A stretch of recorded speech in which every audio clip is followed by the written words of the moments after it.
Y en efecto continuamos, porque los primeros 100 días de Jimmy Morales como presidente de Guatemala fueron descritos por el ex candidato presidencial Alejandro Yamatei.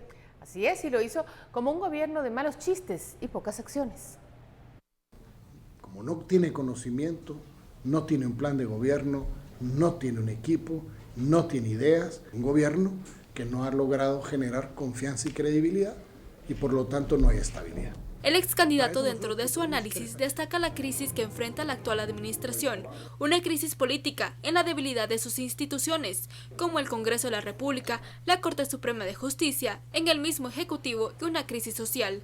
Para ello, Yamatei proporciona 3 sugerencias a esta administración. La convocatoria mediante acuerdo gubernativo a la integración de un Consejo de Estado, en donde estén representadas las fuerzas vivas del país en el tema económico, político y social, de manera tal que lo que salga del Ejecutivo hacia el Congreso lleve el aval de las fuerzas económicas, de las fuerzas sociales y de las fuerzas políticas del país, a lo cual el Congreso no le puede decir que no. La segunda es, en lugar de gastarnos 464 millones de quetzales en un programa de fertilizante que no ha servido para nada y cumplir con un artículo de la Constitución que no ha sido cumplido de 1986 a la fecha, que es los fondos de garantía.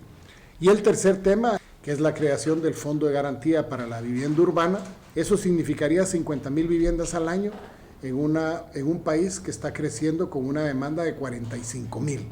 Por último, Yamatei concluye que es urgente un plan de gobierno para rescatar al país de esta crisis política y económica. De seguir así, Jimmy Morales llevará a Guatemala al fracaso. Por una Guatemala en paz, Ana Lucía Castillo y Luis Acché. La discusión de la migración en una mesa técnica evidenció que los esfuerzos a favor del migrante están dispersos y se requiere integrarlos más. La migración es un derecho humano, recordó el procurador de los derechos humanos. No son delincuentes por buscar una mejor oportunidad de vida, que sus derechos van con ellos siempre. Falta dar un paso firme para dar respuestas concretas a las necesidades, a las peticiones de las personas migrantes, de las personas refugiadas, de los que van en camino y de los que ya están en otro país, incluso de aquellos que piensan irse. Carvajal, por su parte, pide la integración de las políticas públicas. Que no tienen ni siquiera un plan bien elaborado, no tienen recursos económicos. Sabemos que en Guatemala está la Comisión Nacional para las Migraciones, CONAMIGUA, que tiene fondos del Estado, pero que estamos deseando ver resultados. El procurador recordó los resultados de las mesas técnicas y hará planteamiento ante el Comisionado Nacional de Derechos Humanos de México. Las medidas en México se han fortalecido en perjuicio de los guatemaltecos y de los centroamericanos en términos generales, y hoy las deportaciones han aumentado.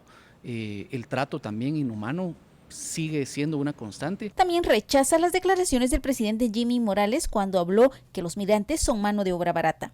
Demuestra la poca sensibilidad y el poco conocimiento de la complejidad y de la carga emocional, de la angustia, de la desesperación y de las grandes esperanzas que la población migrante, tanto en tránsito por México como los que ya están establecidos en Estados Unidos, tiene en el corazón.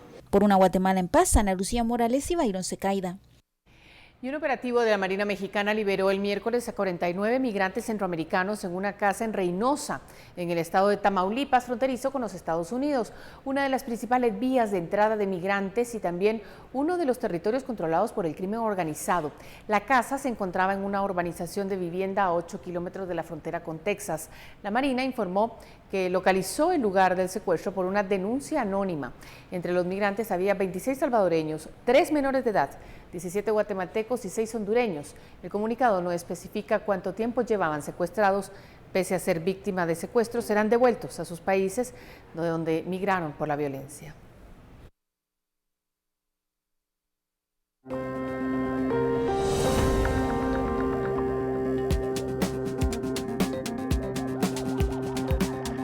En acuerdo histórico, 171 naciones firman pacto para combatir el calentamiento global. Ya regresamos con esto y más.